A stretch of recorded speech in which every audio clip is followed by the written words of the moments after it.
With me, this is the entire chapter 3 today. It's a pretty long passage, but we need to look at all of it. So let's begin. Genesis 3, 1 through 24. Now the serpent was more cunning than any beast of the field which the Lord God had made. And he said to the woman, Has God indeed said, You shall not eat of every tree of the garden? And the woman said to the serpent, We may eat the fruit of the trees of the garden, but of the fruit of the tree which is in the midst of the garden, God has said, You shall not eat it, nor shall you touch it, lest you die.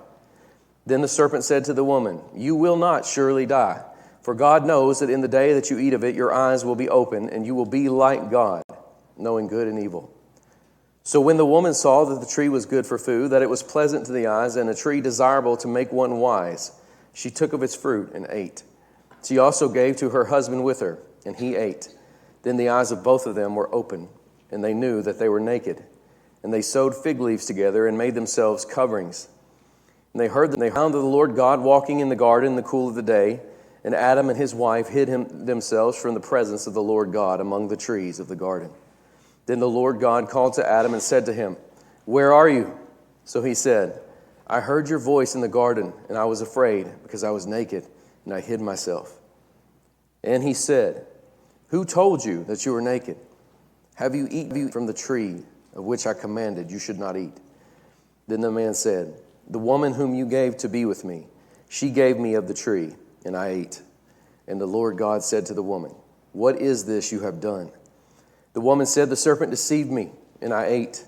So the Lord God said to the serpent, Because you have done this, you are cursed more than all the cattle, and more than every beast of the field. On your belly you shall go, and you shall eat dust all the days of your life. And I will put enmity between you and the woman, and between your seed and her seed. He shall bruise your head, and you shall bruise his heel. To the woman he said, I will greatly multiply your sorrow and your conception. In pain you shall bring forth children. Your desire shall be for your husband, and he shall rule over you. Then to Adam he said, Because you have heeded the voice of your wife, and have eaten from the tree of which I commanded you, saying, You shall not eat of it. Cursed is the ground for your sake. In toil you shall eat of it all the days of your life. Both thorns and thistles it shall bring forth for you, and you shall eat the herb of the field. In the sweat of your face you will eat bread till you return to the ground, for out of it you were taken. For dust you are, and to dust you shall return. And Adam called his wife's name Eve, because she was the mother of all living.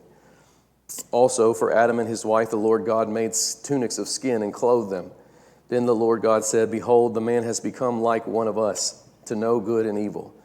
Now, lest he put his hand out and take also from the tree of life and eat and live forever. Therefore the Lord God sent him out of the Garden of Eden to till the ground from which he was taken.